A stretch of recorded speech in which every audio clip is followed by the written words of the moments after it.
మన దేశంలో వేల కోట్లతో భారీ ప్రాజెక్టులు మొదలవుతాయి, కాని అవి తరచుగా ఎర్రటేపు అనబడే బ్యూరోక్రసీ చిక్కుల్లో ఇరుక్కుపోతాయి.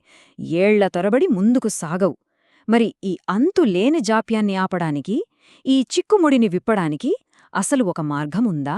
ఉందనే చెప్పాలి. దాని పేరే ప్రగతి. ఈరోజు మనం ఈ చాలా శక్తివంతమైన వ్యవస్థ గురించి కొంచెం లోతుగా తెలుసుకుందాం. ఒక్కసారి ఊహించుకోండి, దేశ భవిష్యత్తును మార్చగల భారీ ప్రాజెక్టులు, కొత్త ఎయిర్పోర్ట్లు, పొడవైన వంతెనలు, కీలకమైన రైల్వే లైన్లు. ఇవన్నీ కేవలం ఫైల్లో దశాబ్దాల పాటు మూలుగుతూ ఉంటే పరిస్థితేంటి? ఇది కేవలం ఊహ కాదు. ఒకప్పుడు మన దేశంలో ఇది చాలా కఠినమైన వాస్తవం. పరిపాలనలో సమన్వయం లేకపోవడం, అనవసరమైన జాప్యం వల్ల ఎన్నో కలలు కేవలం కాగితాలకే పరిమితమైపోయాయి. ఈ పరిస్థితినే విధాన పక్షవాతం లేదా పాలసీ పారాలిసిస్ అంటారు. అంటే ప్రభుత్వానికి మంచి ఉద్దేశ్యాలుండొచ్చు, కానీ క్షేత్రస్థాయిలో పని జరగదు, మంత్రిత్వ శాఖల మధ్య సమన్వయం ఉండదు, అనవసరమైన రూల్స్ అడ్డొస్తాయి, ఒకరిమీద ఒకరు నిందలు వేసుకుంటూ కాలం గడిపేస్తారు. సరిగ్గా ఈ వ్యవస్థాగత జడత్వాన్ని బద్దలు కొట్టడానికే ప్రగతిని డిజైన్ చేశారు. మరి ఇంత పెద్ద సమస్యను ఎలా పరిష్కరించారు? 2015లో ఈ స్తబ్దతను ఛేదించడానికి ప్రగతి అనే ఒక వినూత్నమైన సిస్టమ్ను లాంచ్ చేశారు. ఇది మరో ప్రభుత్వ మీటింగ్ లాంటిది కాదు, ఇది ఒక పవర్ఫుల్ ఇంజిన్. మరి ఆ ఇంజిన్ ఎలా పనిచేస్తుందో ఇప్పుడు చూద్దాం. ప్రగతి అసలైన బలం దాని నిర్మాణంలోనే ఉంది. ఇది బ్యూరోక్రసీలోని అన్ని అంచెలను ఒక్క దెబ్బతో దాదాపుగా చదును చేస్తుంది. దేశంలో అత్యున్నత అధికారి అయిన ప్రధానమంత్రి నేరుగా రాష్ట్రాలలోని టాప్ ఆఫీసర్లు, అలాగే కేంద్ర మంత్రిత్వ శాఖల అధిపతులతో ఒకేసారి మాట్లాడతారు. దీనివల్ల ఏమవుతుందంటే, రాష్ట్రాలు కేంద్రం మీద, కేంద్రం రాష్ట్రాల మీద నెపం నెట్టే ఆ బ్లేమ్ గేమ్కు ఫుల్ స్టాప్ పడుతుంది. ఈ వ్యవస్థకు టెక్నాలజీనే అసలైన ఆయువుపట్టు.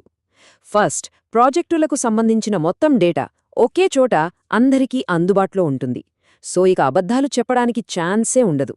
Second, video conferencing. దీనివల్ల దేశవ్యాప్తంగా ఉన్న కీలక అధికారులు ఒకే వర్చువల్ టేబుల్ మీదకొస్తారు. ఇక మూడవది, అత్యంత శక్తివంతమైనది జియోస్పేషియల్ టెక్నాలజీ. ఫర్ ఎగ్జాంపుల్, గ్రౌండులో పని 80% పూర్తయిందని ఒక ఆఫీసర్ చెప్తే, ప్రధానమంత్రి తక్షణమే ఆ ప్రదేశం యొక్క లైవ్ శాటిలైట్ ఇమేజ్ను స్క్రీన్పై చూడగలరు. అంటే పురోగతిని దాచడం కానీ, దాన్ని పెంచి చెప్పడం కానీ ఇక అసాధ్యం. సరే, ఈ సిస్టమ్ నిర్మాణం, పనితీరు అంతా బాగానే ఉంది. కానీ దీనివల్ల వచ్చిన అసలైన రిజల్ట్ ఏంటి? ఆ సంఖ్యలు వింటే బహుశా కొంచెం ఆశ్చర్యం కలగవచ్చు. ఈ వ్యవస్థ కదిలించిన ఆర్థిక విలువ ఎంత పెద్దదో ఇప్పుడు మనం చూడబోతున్నాం. 85 లక్షల కోట్లు. ఇది ఒక మామూలు సంఖ్య కాదు, అసాధారణమైన సంఖ్య. ఇంకా స్పష్టంగా చెప్పాలంటే ఇది ఆస్ట్రేలియా లేదా స్పెయిన్ లాంటి దేశాల వార్షిక జీడీపీ కన్నా ఎక్కువ. దీన్ని బట్టి మనం ఏమర్థం చేసుకోవచ్చు? ప్రగతి చిన్న చిన్న సమస్యలతో కాదు, భారత ఆర్థిక వ్యవస్థ గతిని మార్చగల అతిపెద్ద ప్రాజెక్టుల అడ్డంకులను తొలగిస్తోందని. ఈ నంబర్స్ దాని ఎఫిషియన్సీకి నిదర్శనం. చూడండి, కేవలం 50 సమావేశాలలోనే దాదాపు 382 భారీ ప్రాజెక్టులను రివ్యూ చేశారు. అన్నింటికన్నా ముఖ్యమైన విషయమేంటంటే, గుర్తించిన సమస్యలలో ఏకంగా 94% సమస్యలను పరిష్కరించారు. అంటే ఇది కేవలం చర్చించి వదిలేయడం కాదు, సమస్యలను పరిష్కరించడమే లక్ష్యంగా ఈ ప్లాట్ఫామ్ పనిచేస్తోందని స్పష్టంగా తెలుస్తోంది. ప్రగతి ప్రభావాన్ని అర్థం చేసుకోవడానికి ఒక ఉదాహరణ చాలు. అస్సాంలోని భోగిబీల్ వంతెన 1997లో శాంక్షన్ అయితే 18 ఏళ్లు గడిచినా కేవలం 64% మాత్రమే పూర్తయింది. ఎప్పుడైతే ప్రగతి ఈ ప్రాజెక్టును తన చేతుల్లోకి తీసుకుందో, కేవలం 3 ఏళ్లలో మిగిలిన పనంతా పూర్తయి 2018లో వంతెన ప్రారంభమైంది. ఆలోచించండి, 18 ఏళ్లలో జరగని పని కేవలం 3 ఏళ్లలో పూర్తయింది. భోగిబిల్ వంతెన ఒక్కటే కాదు, ఇది ఒక ట్రెండ్. 2 దశాబ్దాలుగా ఆగిపోయిన నవీ ముంబై విమానాశ్రయం పనులు ఇప్పుడు చివరి దశకు వచ్చాయి. చాలా క్లిష్టమైన జమ్మూ కాశ్మీర్ రైల్ లింక్ పురోగతి గణనీయంగా పెరిగింది. 10 ఏళ్లుగా మూలనపడ్డ ఒక బొగ్గుగని ప్రగతి మీటింగ్లో 2 నెలల డెడ్లైన్ పెట్టగానే పనిచేయడం మొదలుపెట్టింది. దీనిబట్టి ఇది ఒక విస్తృతమైన సిస్టమిక్ ప్రభావాన్ని చూపిస్తోందని మనకు అర్థమవుతోంది.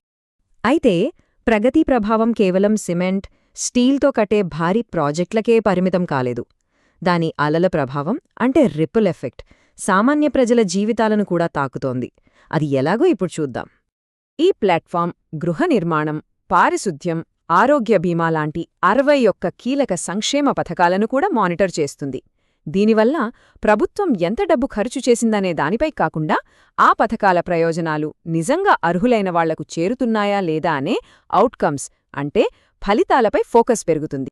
ఈ నంబర్ చూడండి, కేవలం 2 ఏళ్లలో ప్రగతికి కనెక్ట్ అయిన CPGRAMS అనే ఫిర్యాదుల వ్యవస్థ ద్వారా 70 లక్షల పౌర ఫిర్యాదులు పరిష్కరించబడ్డాయి.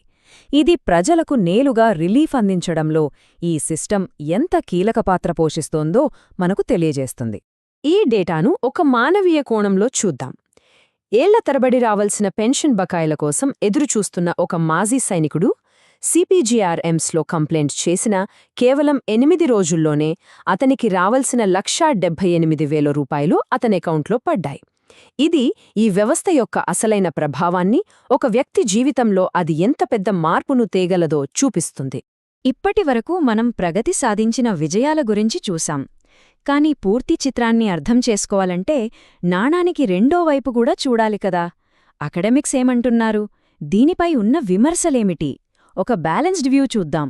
ఆక్స్ఫర్డ్ విశ్వవిద్యాలయం చేసిన ఒక స్టడీలో చాలా ఆసక్తికరమైన విషయం బయటపడింది. అదే షాడో ఎఫెక్ట్. అంటే ఒక ప్రాజెక్ట్ను ప్రగతి మీటింగ్ ఎజెండాలో చేర్చారని తెలియగానే మీటింగ్లో సమాధానం చెప్పాల్సి వస్తుందనే భయంతో అధికారులు సమస్యలను ముందే పరిష్కరించడానికి పరుగులు తీస్తారు. అంటే అసలు మీటింగ్ జరగకముందే దాని ప్రభావం మొదలవుతుందన్నమాట. ప్రగతి బలాలు మనకు స్పష్టంగా కనిపిస్తున్నాయి: జవాబుదారీతనం, వేగం, డిజిటల్ గవర్నెన్స్. కానీ విమర్శలు కూడా ఉన్నాయి. అధికారం మొత్తం ఒకే చోట కేంద్రీకృతమవుతోందని, ఇది ఫెడరల్ స్ఫూర్తికి మంచిది కాదని కొందరు ఆందోళన చెందుతున్నారు. అలాగే ఈ వ్యవస్థ విజయం ప్రస్తుత లీడర్ వ్యక్తిత్వం, పట్టుదలపై ఆధారపడి ఉంది. కానీ భవిష్యత్తులో కూడా ఇంతే సమర్థవంతంగా పనిచేస్తుందా అనే ప్రశ్న కూడా ఉంది. భవిష్యత్తులో ప్రగతి మరింత తెలివైన స్మార్ట్ గవర్నెన్స్ మోడల్గా మారే అవకాశముంది. ఆర్టిఫిషియల్ ఇంటెలిజెన్స్ సహాయంతో సమస్యలు రాకముందే అంచనా వేయడం, ఫిర్యాదులను మరింత వేగంగా అనలైజ్ చేయడం, ఇంకా ఈ సక్సెస్ఫుల్ మోడల్ను రాష్ట్ర స్థాయికి కూడా విస్తరించడం వంటివి రాబోయే మార్పులుగా మనం చూడొచ్చు. ముగింపుగా ఒక కీలకమైన ప్రశ్న మిగిలి ఉంది.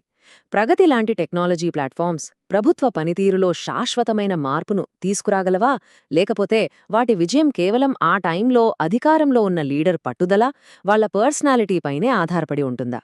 ఈ వ్యవస్థల దీర్ఘకాలిక ప్రభావం గురించి మనం ఆలోచించాల్సిన అవసరం ఎంతైనా ఉంది.